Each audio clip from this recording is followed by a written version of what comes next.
Bismillahirrahmanirrahim. Assalamualaikum warahmatullahi wabarakatuh. Dari Studio Jiblis 1 Radio Brunei, saya Majdi Dr. Haji Serbini. Seluruh lapisan masyarakat di daerah Belaid hari ini berpeluang menjunjung keberangkatan ke bawah Dulia Maha Mulia Paduka Seri Baginda Sultan Haji Hassanal Bolkiah Muizzaddin Wa Daulah Ibni Almarhum Sultan Haji Omar Ali Saifuddin Sa'adul Khairi Waddin Sultan dan Yang di-Pertuan Negara Brunei Darussalam berangkat bercemar duli ke Majlis Ramah Mesra bersama rakyat dan penduduk. Majlis tersebut bersempena sambutan perayaan ulang tahun Hari Keputeraan Baginda ke-78. Daerah Belaid merupakan daerah terakhir menjunjung keberangkatan baginda bagi Majlis Ramah Mesra tahun ini dengan tema Raja untuk Rakyat dan Rakyat untuk Raja. Majlis Ramah Mesra berlangsung di Padang Bandaran Jalan Sultan, Kuala Belaid. Kibaran bendera kecil menjunjung keberangkatan ke bawah Dulia Maha Mulia.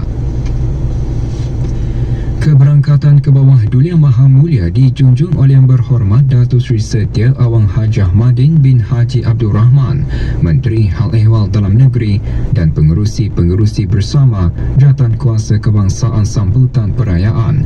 Berangkat sama Paduka-Paduka Ananda dan Adinda ke bawah Dulia Maha Mulia. Dulian Teramat Mulia Paduka Seri Pengiran Muda Mahkota Pengiran Muda Haji Al-Muhtadi Billah, Menteri Kanan di Jabatan Perdana Menteri.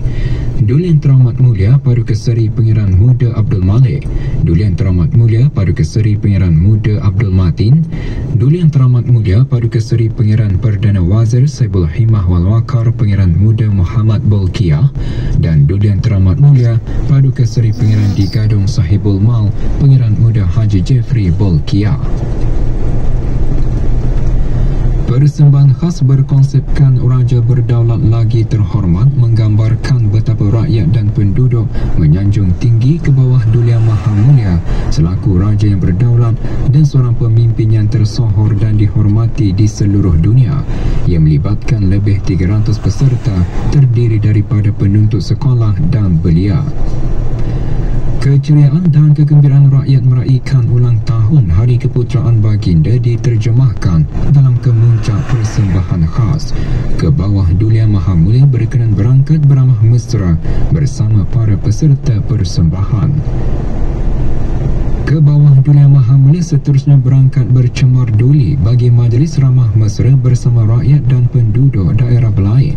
Berangkat mengiringi ke bawah Dulia Maha Mulia Paduka-Paduka Ananda dan Adinda Baginda. Antara yang menjunjung keberangkatan bagi Majlis Ramah Mesra ialah warga emas, ahli beberapa persatuan, warga dan syarikat-syarikat yang berkaitan dalam industri minyak dan gas dan British Garrison.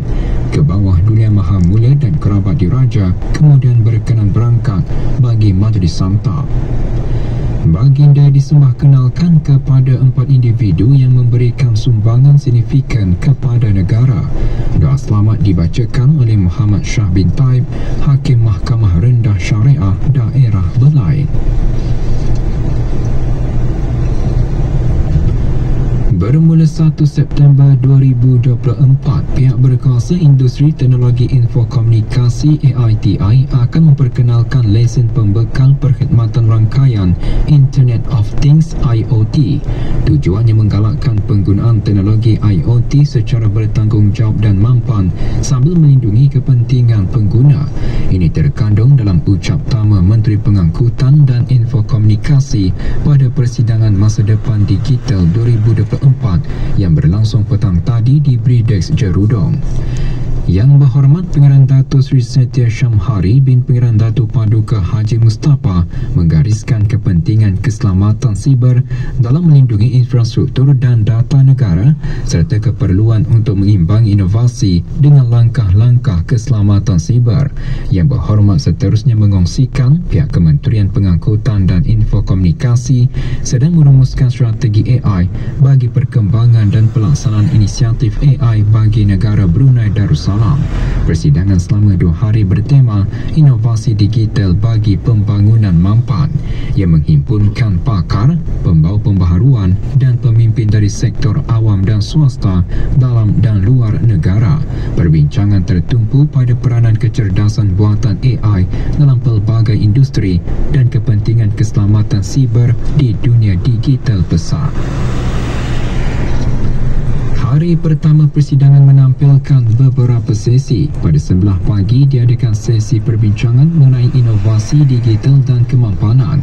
Ahli-ahli panel meneroka cara teknologi digital canggih boleh menangani cabaran kemampanan dan menyumbang pada matlamat persekitaran, sosial dan ekonomi di negara ini. Juga diadakan pembentangan mengenai peranan kecerdasan buatan AI dalam pembangunan mampan dan pembentangan mengenai AI dan teknologi inovatif. Ke bawah Duli Maha Mulia Paduka Seri Baginda Sultan Haji Hassanal Bolkiah Muizzaddin wa Daulah Ibni Almarhum Sultan Haji Omar Ali Saifuddin Sa'adul Hariwaddin Sultan dan Yang di-Pertuan Negara Brunei Darussalam tak berkenan menghantar titah perutusan tahniah kepada Tuan Yang Terutama Dr. Mas'ud Pezeshkian berikutan dengan pelantikannya sebagai Presiden Republik Islam Iran yang baru. Sempena ulang tahun penubuhan Pusat Kegiatan Warga Emas Daerah Tutong ke-7, pusat berkenaan mengadakan hari terbuka selama 2 hari bermula hari ini. Pelancarannya disempurnakan oleh Yang Berhormat Awang Abdul Aziz bin Haji Hamdan, Ahli Majlis Mesyuarat Negara. Penganjuran acara antara lain bertujuan memberi peluang kepada ahli-ahli pusat berkenaan untuk menjana pendapatan mereka melalui aktiviti jualan dan keusahawanan. Turut dikendalikan oleh bahagian keusahawanan Pusat Kegiatan Warga Emas Tutong, acara mengetengahkan pelbagai jualan pakaian, masakan, kuih muih, kraft tangan serta permainan interaktif. Negara Brunei Darussalam komited untuk meningkatkan kapasiti penjanaan tenaga boleh diperbaharui global sebanyak 3 kali ganda menjelang tahun 2030.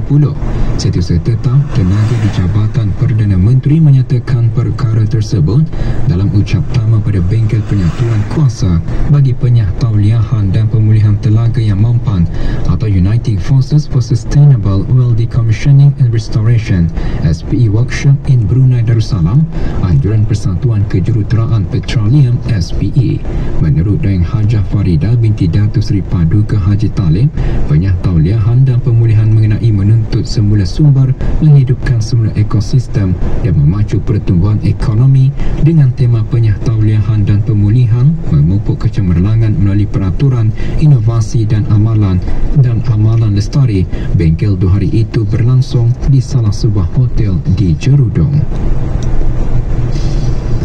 Beralih ke berita antarabangsa. Ketua Dasar Luar Kesatuan Eropah EU berhasrat untuk terus berusaha dalam meningkatkan hubungan diplomatik dengan Vietnam. Jelas Joseph Borrell lagi, EU boleh membantu meningkatkan keupayaan keselamatan maritim dan keselamatan siber Vietnam. Ketika mengadakan perjumpaan dengan Menteri Luar Vietnam Bui Thanh Son di Hanoi, Ketua Dasar Luar EU menggariskan blok 27 negara itu mempunyai kepentingan langsung dalam mengekalkan keamanan dan kestabilan di Laut Cina Selatan dengan lebih 1/3 import EU dan lebih 20% ekspor transitnya. Kejadian tanah runtuh di India yang dicetuskan oleh hujan monsun meragut sekurang-kurangnya 63 jiwa dengan lebih 200 diselamatkan. Kawasan selatan Kerala dilanda hujan lebat dengan jalan menuju ke kawasan terjejas di daerah Wayanad terhalang, menyulitkan lagi usaha penyaluran bantuan. Perdana Menteri India Tuan Narendra Modi dalam kenyataan di media sosialnya menyatakan rasa sedihnya terhadap apa yang berlaku, termasuk dan mendoa para mangsa yang cedera. Dalam pada itu, tentera India telah mengerahkan lebih 200 anggotanya ke kawasan yang terjejas bagi membantu anggota keselamatan dan bomba berkenaan dalam usaha mencari dan menyelamat. Dengan itu, sekian berita dari Radio Brunei disunting oleh Muhammad Akmal Arifin dari Balai Berita Radio Television Brunei. Assalamualaikum warahmatullahi warahmatullahi wabarakatuh. Waalaikumsalam warahmatullahi wabarakatuh. Berita seterusnya akan dapat anda ikuti jam 7 pagi esok waktu Brunei.